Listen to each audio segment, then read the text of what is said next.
नमस्कार सखीनो, माझ्या अन्नपूर्णा या चॅनलमध्ये तुमचे स्वागत आहे।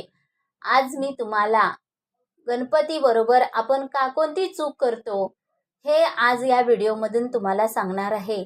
तरी माझा हा व्हिडिओ शेवटपर्यंत बघा। आवडला तर लाईक करा, शेअर करा, नवीन असाल तर सबस्क्राईब करा। श्री स्वामी समर्थ। उंदीर मामाचा जय जयकार हा चुकीचाच आहे।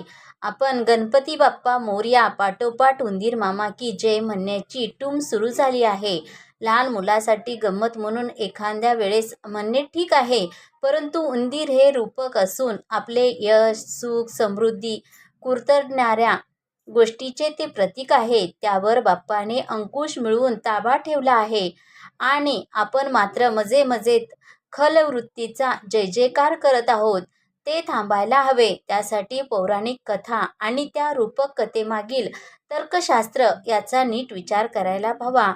गणपतीचे वाहन म्हणून उंदीर प्रसिद्ध आहे। खरे म्हणजे उंदराप्रमाणे मोर हे सुद्धा गणपतीचे वाहन आहे। पण गणपतीच्या मूर्तीपाशी जशी उंदराची लहानशी मूर्ती ठेवली जाते, किंबहुना ती ठेवणे अत्यावश्यक मानले जाते, तसे उंदराजवळ किंवा उंदराऐवजी मोर हवाच असा आग्रह कोणी धरत नाही। मोर हे गणेशाचे वाहन आहे हे लक्षात घेऊन गणपतीला मोरेश्वर, मयुरेश्वर अशी नावे दिलेली आढळतात। तरीही गणपतीचे मूषक वाहन अधिक प्रसिद्ध आहे। आता एवढासा उंदीर, त्याच्यावर एवढा मोठा बाप्पा स्वार तरी कसा होणार? आणि स्वार झाला तरी गणपतीला पाठीवर घेऊन तो कसा धावणार? उंदीर हा गणपतीचे वाहन का झाला त्याबद्दल विविध प्रकारच्या कथा आहेत।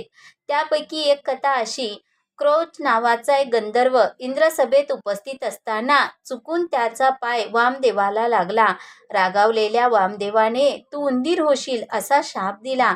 त्या शापाप्रमाणे क्रोच गंधर्व उंदीर झाला आणि उंदराच्या रूपात थेट पराशर मुनीच्या आश्रमात दाखल झाला। त्याने आश्रमात जेवढे काही खाण्यासारखे होते ते खाऊन टाकले व खाण्यासारखे नव्हते ते कुरतडून टाकले। त्याचा हा धुडगूस असह्य होऊन पराशर ऋषींनी उंदरापासून मुक्तता हवी म्हणून गणरायाची प्रार्थना केली। श्री गणेश तेथे प्रकट झाले। त्यांनी आपला पाश उंदरावर टाकला। उंदराची सुटका होणे कठीण, तो शरण आला। प्रसन्न झालेल्या बाप्पाने त्याला वर माग म्हटले। घाबरलेल्या उंदराला काय मागावे सुचलेच नाही। मात्र अन्नधान्य खाऊन मदमस्त झालेला उंदीर बाप्पाला म्हणाला, तुमच्याकडून काही नको, माझ्याकडून काही हवे असेल तर मागा।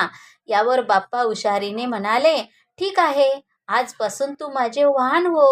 उंदराचा गर्व उतरला, पण आता त्याला सेवा देण्याशिवाय पर्याय नव्हता। त्याला बाप्पाचे ओझे उचलावेच लागले। ही झाली रूपकात्मक कथा, परंतु त्याचा अर्थ समजून घेतला पाहिजे। उंदीर हा शेतीचा नाश करणारा आहे आणि गणपती हा शेतकऱ्यांचा देव असल्यामुळे त्याने उंदराला अंकित करून घेतले आहे, असेही एक मत किंवा एक तर्क या विषयात सांगतात। गणपती हा शेतकऱ्यांचा देव आहे याचे स्पष्टीकरण देताना गणपतीचे शुभकर्ण म्हणजे सुपासारखे कान ही शेतकऱ्यांची दोन सुपे आहेत आणि गणपतीची सोंड ही भाताच्या लोंब्यासारखी आहेत असेही सांगितले जाते। गणपती ही सूर्याचेच एक रूप आहे। तो दिवसाचा सूर्य म्हणून रात्रीवर आरूढ झाला आणि उंदीर हा रात्री सर्वत्र संचार करत असल्यामुळे रात्ररूपी उंदरावर गणेशरूपी सूर्य आरूढ झाला। आणि एक गोष्ट मात्र खरी, उंदीर हा थोड्याच वेळात मोठ्या संख्येने वाढू शकतो। उंदराच्या जातीची वाढ फार झपाट्याने होते। त्यांच्यावर नियंत्रण गणेशाने आणले आणि त्याच्या कुरतडण्याच्या तसेच नासधूस करण्याच्या वृत्तीला कायमरूपी आळा घातला। त्यामुळे यापुढे बाप्पासाठी नाही तर निदान आपल्या बळीराजाच्या शत्रूसाठी तरी उंदीर मामाचा जाणीवपूर्वक जयघोष थांबवूया आणि इतरांनाही तसे करण्यापासून परावृत्त करूया। मंगलमूर्ती मोरया, गणपती बाप्पा मोरया।